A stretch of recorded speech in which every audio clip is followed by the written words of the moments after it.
this is also going to be the least technical talk today. One of the biggest things we get asked when people join the work stream, the initiative is, well, what is it exactly that we're doing? Who's it for? So we came up with a mission statement. That slide didn't make it here. And forgive me, I haven't memorized it word for word, but it's really for, to provide,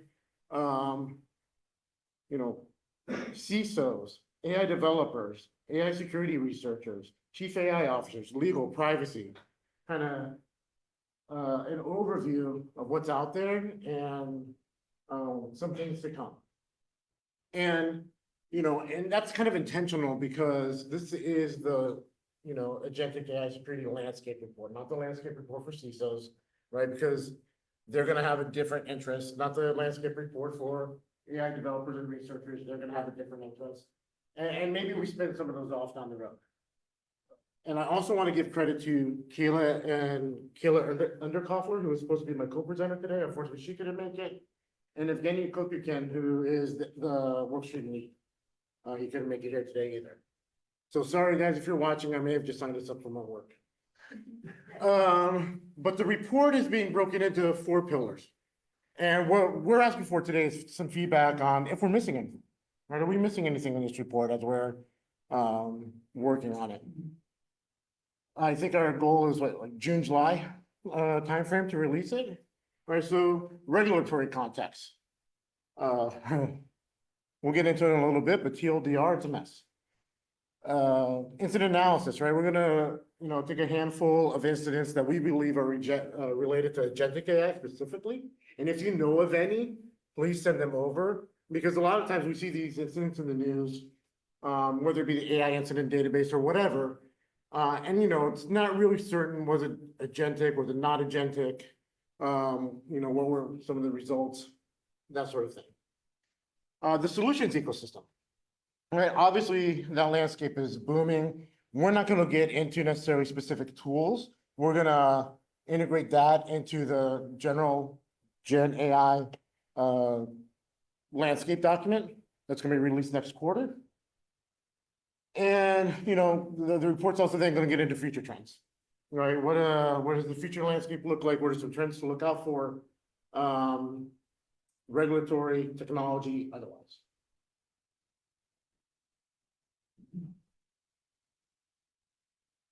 All right, so the reason why we're probably the last ones to publish a report is because this landscape is moving so incredibly fast. When we started this research, MCP, yeah, it was kind of a thing. There was a buzz about it, and A2A had, didn't even exist yet, right? And now I learned something. What's MIT doing? NAVDA? Oh, NANDA, right? So I guess we have more work to do there to make sure that's included in the report, right? So, the pace of innovation is moving really fast. Regulations aren't keeping up. Regulations, any regulatory standard right now, well, throughout the history of mankind has assumed a relatively static environment post-regulation. Or, any certification regime, like think about, healthcare medical devices, have counted on the fact that that device is going to be pretty static and not change much post-certification without a recertification. Well, with agentic AI, that whole thing blows up. And, this is the year of agentic AI, but we've been talking about AI agents since, I don't know, since bell bottoms were popular in the 70s when we were talking about distributed AI systems, right? Now it's matured and evolved, right? But the concept has been around forever.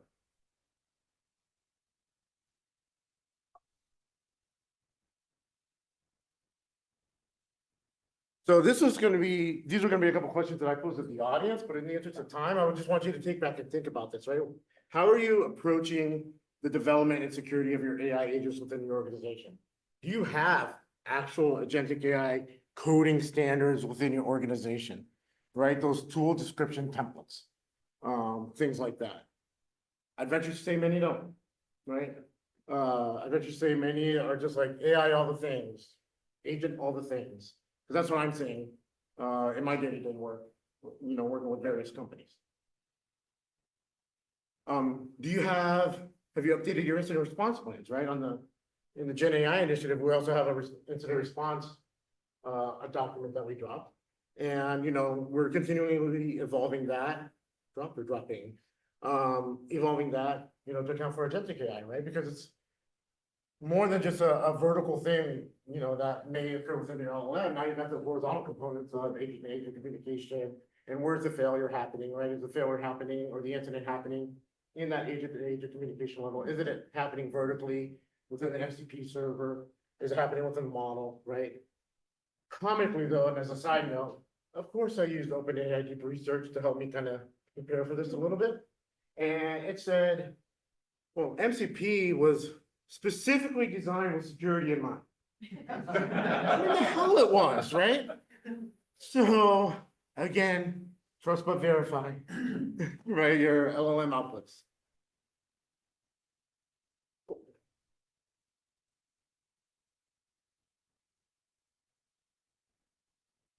Now, from a regulatory standpoint, this is, I deal with this a lot, and it kind of makes me cringe because I feel like I'm walking through a live minefield blindfolded whenever I start talking about the regulatory landscape.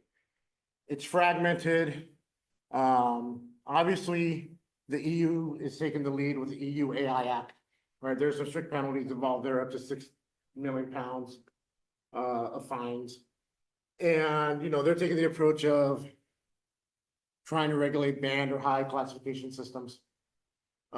Here in the States, well, just like we don't have a unified cybersecurity policy, just like we don't have a unified privacy policy, I don't see any sort of unified AI regulation anytime soon.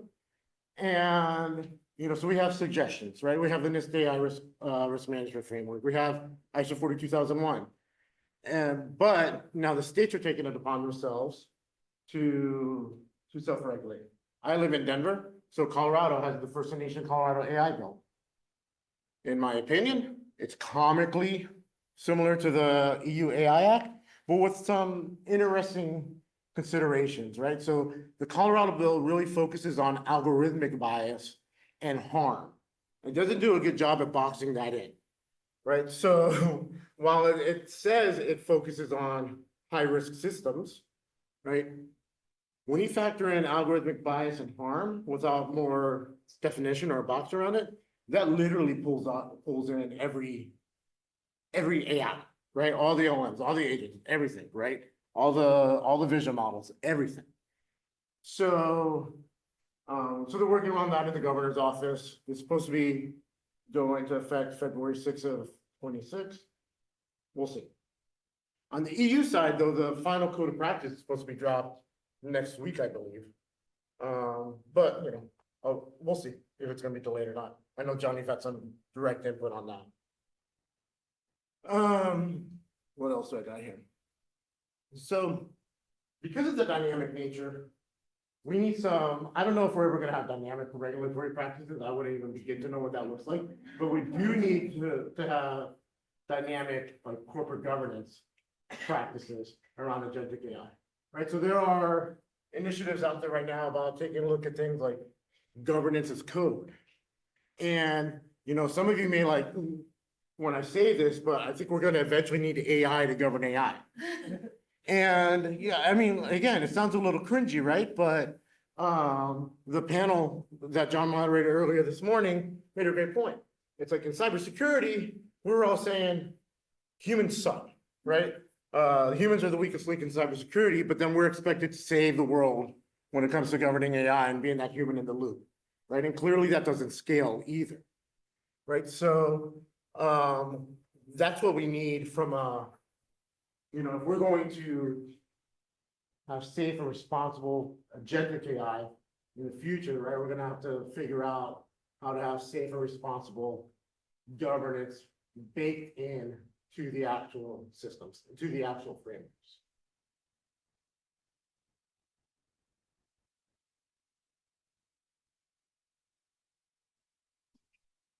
So again, the ecosystem's moving really, really fast. We're kind of seeing tools come out in two buckets, if you will, right? overall AI, agentic security posture management. I don't know how many other acronyms we could possibly have. But you know, but that's kind of telling you the who's building what, where, when, type of things. But then we're also seeing a lot of AI agentic, runtime agents, right? Like monitoring the agent at runtime. And for those, we have to be really careful, right? Because the early versions kind of like only monitor the prompt response inputs, but you know, now we're seeing some maturity and you really have to be able to monitor the activities that the agent is doing, right? How the sausage is made, how it's calling down vertically through an MCP server or horizontally across to another agent and whatnot.